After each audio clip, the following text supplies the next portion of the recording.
Hello दोस्तों, सवाल आपके और जवाब मेरे सीरीज में हमारे पास अगला क्वेश्चन आया है सेक्शन 143 इंटीमेशन का। दोस्तों, दो तरीके के लोग होते हैं जो रिटर्न फाइल करते हैं। एक वो लोग होते हैं जो वॉलंटरी रिटर्न फाइल करते हैं और एक वो लोग होते हैं जिन्हें इनकम टैक्स डिपार्टमेंट ने नोटिस भेजा होता है कि आपको रिटर्न फाइल करनी है। तो आपने किसी भी वजह से रिटर्न फाइल की हो, वॉलंटरी की हो या फिर ऑन डिमांड की हो, आप जो ई फाइलिंग करते हैं उसे सबसे पहले सीपीसी पे प्रोसेस किया जाता है। सीपीसी सेंट्रल प्रोसेसिंग सेंटर, ये बेसिकली एक ऑटोमेटेड प्रिलिमिनरी असेसमेंट होती है जहां पे आपका का सारा जो रिटर्न का डेटा रहता है उसे कंप्यूटर मैच करता है विद द डिपार्टमेंट रिकॉर्ड। ठीक है, और डिपार्टमेंट का रिकॉर्ड क्या रहता है आप सब जानते हैं।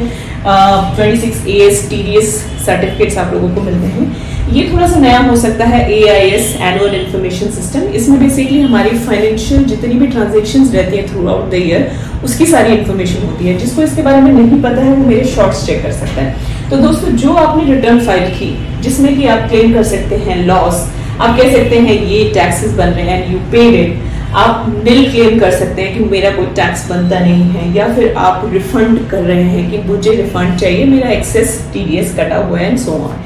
तो आपने जो कुछ भी कहा अगर डिपार्टमेंट की खुद की जो रिकॉर्ड्स हैं उससे वो सिंक कर जाता है, बराबर है, तो डिपार्टमेंट को कोई इश्यू नहीं है, वो आपको इमीडिएटली नोटिस भेजेगा इंटीमेशन अंडर सेक्शन 143(1) सेइंग कि ठीक है जो आपने भरा है वो ही सही है। अगर आपने लॉस कहा है तो इट्स ओके, आपने टैक्स कहा है तो इट्स ओके, आपने नहीं कहा है तो इट्स ओके, आपने रिफंड कहा है तो इट्स ओके।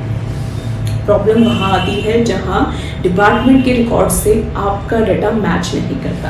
अब वो किसी भी वजह से हो सकता है, क्लैरिकल एरर हो सकता है। अगर कुछ क्लैरिकल एरर है, मैथमेटिकल एरर है, तो उसके लिए तो प्लेन नोटिस में आपको लिखा हुआ आ जाएगा, प्लीज इसको करेक्ट करिए। जो ये नोटिस रहता है इसकी प्रेजेंटेशन ठीक ऐसे ही होती है, एक टेबुलर फॉर्म में होती है जिसमें आपने जो इन्फॉर्मेशन प्रोवाइड की है about different heads of income, salary में कितना है, हाउस प्रॉपर्टी में कितना है, PGP में कितना है, वो सब यहाँ लिखा होता है। और साइड बाय साइड डिपार्टमेंट ने अपने रिकॉर्ड से जो डाटा फेच किया होता है वो लिखा होता है कि हमारे हिसाब से तो देखो सैलरी इतनी होनी चाहिए, हाउस प्रॉपर्टी में इतना होना चाहिए, सो ऑन। तो जो भी दोनों के डिफरेंसेस होते हैं वो टोटल करके नीचे वैल्यू आ जाती है। अगर वो वैल्यू माइनस है तो दे आर सेइंग कि ठीक है हमें रिफंड देना होगा आपको। लेकिन अगर वो डिफरेंस जो है वो पॉजिटिव है डिपार्टमेंट के रिकॉर्ड्स में, तो वो आपको जो इंटीमेशन भेजेगा वो भेजेगा डिमांड का।